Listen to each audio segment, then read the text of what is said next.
पापा ने बुआ और मुझे पलंग पर दोनों टांगे उठाकर औजार जोर जोर से डालने लगे।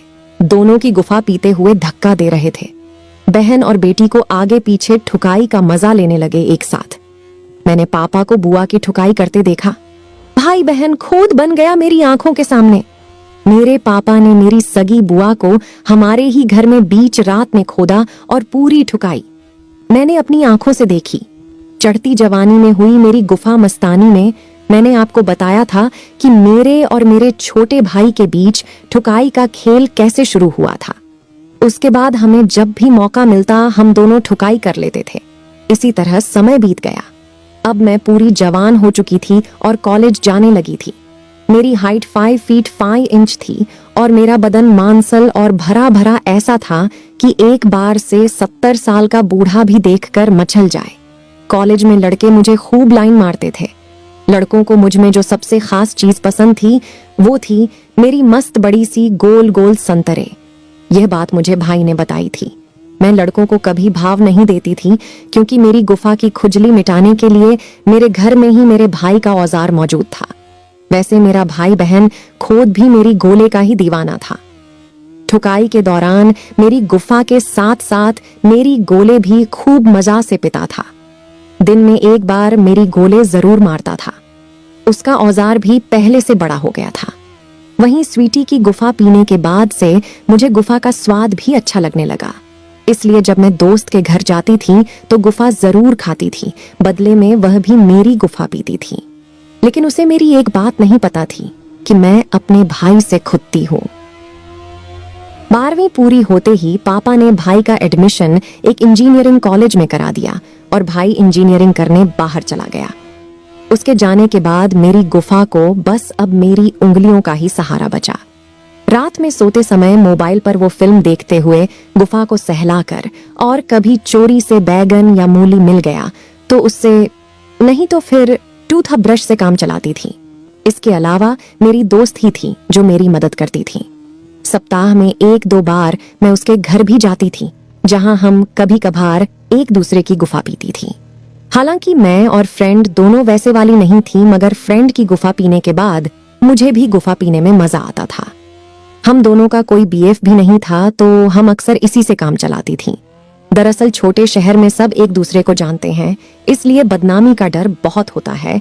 इसलिए हम दोनों ने किसी बाहरी लड़के से कोई रिश्ता ही नहीं रखा। फ्रेंड के पापा मम्मी दोनों जॉब में थे।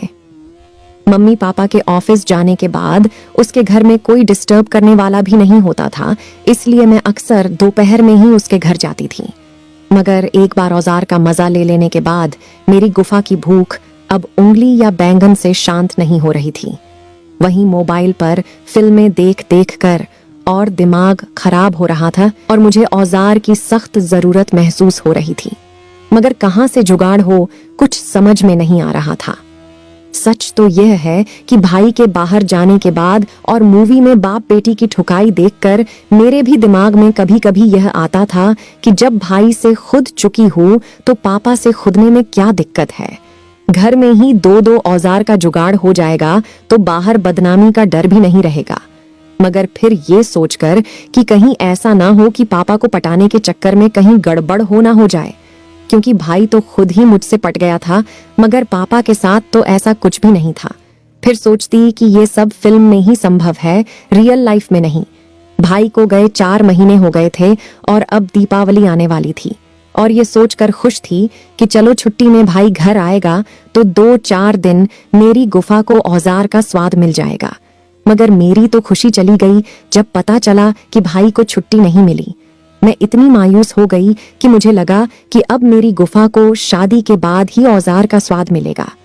मुझे आज भी याद है दीपावली के बाद नवंबर का वो महीना जब हल्की हल्की ठंड शुरू हो चुकी थी और गर्म गर्म औजार की जगह ठंडे बैगन से गुफा की खुजली मिटा रही थी। मगर अगले 8-10 दिन में मेरी हर मुराद पूरी हो गई और छप्पर फाड़ कर मेरी गुफा खुशियों के औजार से भर गई। सब कुछ इतनी तेजी से हुआ जिसकी मैं कभी कल्पना भी नहीं कर सकती थी। क्या हुआ और कैसे हुआ, चलिए ये मैं अब आपको आगे की कहानी के बारे में बताती हूँ। एक दिन कॉलेज जाते समय सुबह मैं नाश्ता कर रही थी। पापा भी ऑफिस के लिए तैयार हो रहे थे। तभी मम्मी ने मुझसे कहा, आज तेरी बुआ आ रही हैं, पापा उन्हें ऑफिस से लौटे हुए लेकर आएंगे। मैं खुश होकर बोली, अरे वाह, फिर से 3-4 दिन घर में रौनक रहेगी। दरअसल बुआ की एक 3 साल की बेटी थी। बुआ जब भी घर आती तो मैं उसके साथ खूब खेलती थी। चलिए अब मैं अपनी बुआ के बारे में आप लोगों को बता दूं। बुआ के बारे में मुझे बताना जरूरी है कि इस कहानी में उनका भी छोटा सा एक रोल है। फूफा जी का बिजनेस था तो 2-3 महीने में एक बार वो बिजनेस के चक्कर में 3-4 दिनों के लिए बाहर जाते थे। उनके घर में और कोई नहीं था तो बुआ उतने दिन हमारे यहाँ चली आती थी। बुआ 5 फीट 4 इंच की ऊंचाई और हल्का सा भरा हुआ बदन और बड़ी सी संतरे में बेहद मस्त लगती थी। शाम को ऑफिस से आते समय पापा बुआ को लेकर आए। मम्मी मुझसे बोली, बुआ का बैग ऊपर वाले कमरे में रख दे। मैंने कहा ठीक है, और बुआ का बैग ले जाकर ऊपर वाले कमरे में रख दिया। हमारे घर में नीचे एक बेडरूम, हॉल, किचन था। बाकी 2 कमरे ऊपर बने थे, जिनमें एक कमरा मेरा था और दूसरा सोनू का। बुआ जब भी आती थी तो मेरे कमरे में रुकती थी, मगर अब भाई था, नहीं तो मैंने बुआ का बैग सोनू के कमरे में रख दिया। बुआ से बात करते करते और उनकी बेटी से खेलते हुए कब टाइम बीत गया पता ही नहीं चला और रात के खाने का टाइम हो गया। खाना खाने के बाद थोड़ी देर तक माँ और बुआ नीचे ही गप्पे मारने लगे। बुआ का कॉफी पीने का मन किया, हम दोनों ने कॉफी बनाकर पी। बातें करते करते रात 11 बज गए। मम्मी भी सोने चली गई। बुआ बोली, चलो अब सोने का टाइम हो गया है। हम दोनों ऊपर आ गई। बुआ अपने कमरे में सोने चली गई। रोज की तरह मैंने लॉबी की लाइट ऑफ कर नाइट बल्ब जला दिया और अपने कमरे में चली आई। दरवाजा बंद किया और लाइट ऑफ कर बिस्तर पर लेट गई। थोड़ी देर सोने की कोशिश की तो मुझे नींद नहीं आई। कॉफी पीने की वजह से मेरी नींद जा चुकी थी। फिर मैं मोबाइल पर फिल्म मूवी देखने लगी। मूवी फैमिली की थी, जिसमें मैंने बाप बेटी के बीच खुदाई चल रही थी। मूवी देखते देखते मैं एक हाथ अपनी पैंटी में डालकर अपनी गुफा सहला रही थी। नींद नहीं आने की वजह से मैं काफी देर तक मूवी देखती रही। मैंने टाइम देखा तो रात के 1 बज चुके थे। अचानक मुझे बाहर कुछ आहट महसूस हुई। मैं मोबाइल बंद कर चुपचाप लेटी रही। रात में मैं अक्सर मोबाइल पर मूवी देखती थी, इसलिए मैं अपने कमरे में नाइट बल्ब भी नहीं जलाती थी ताकि अंधेरा रहे। आवाज सीढ़ियों से आ रही थी, जैसे कोई धीमे धीमे ऊपर आ रहा हो। मैं अपने दरवाजे किया देख रही थी। लॉबी की रोशनी हल्का हल्का दरवाजे के नीचे से मेरे कमरे में आ रही थी। तभी मुझे लगा कि कोई मेरे दरवाजे के सामने आकर खड़ा हुआ है। मैं बिना आवाज किए चुपचाप लेटी रही। पहले मुझे लगा हो सकता है कि मम्मी किसी काम से ऊपर आई होंगी, मगर रात के करीब 1 बज रहे थे तो इतनी रात में मम्मी क्या करने ऊपर आएंगी। करीब 10-15 सेकंड के बाद डोर लॉक घुमाकर धीरे से मेरा दरवाजा खुला। मैंने दरवाजा लॉक नहीं किया था, इसलिए दरवाजा खुल गया। रात में मम्मी पापा कभी ऊपर नहीं आते थे, इसलिए मैं डोर लॉक नहीं करती थी। हालांकि फिर भी मैं सतर्क रहती थी। लॉबी के नाइट बल्ब की रोशनी में मैंने देखा कि वे पापा थे। मेरी तो धड़कन बढ़ गई कि पापा इस तरह चोरी से मेरे कमरे में क्यों देख रहे हैं। मैं चुपचाप बिना हरकत किए लेटी रही। मेरे कमरे में बिल्कुल अंधेरा था, इसलिए उन्हें कुछ दिखाया नहीं दे रहा था, मगर वो थोड़ी देर वहीं दरवाजे के बाहर ही खड़े रहे। ऐसा लग रहा था कि वो कंफर्म करना चाह रहे थे कि मैं जगी हूं या सो रही हूं। करीब 10-15 सेकंड रुकने के बाद पापा ने वापस मेरा दरवाजा धीरे से बंद कर दिया। अभी मैंने कुछ सोचा, तभी मुझे लगा कि पापा ने बुआ के कमरे का दरवाजा भी खोला है। मेरी समझ में नहीं आ रहा था कि आखिर पापा क्या कर रहे हैं।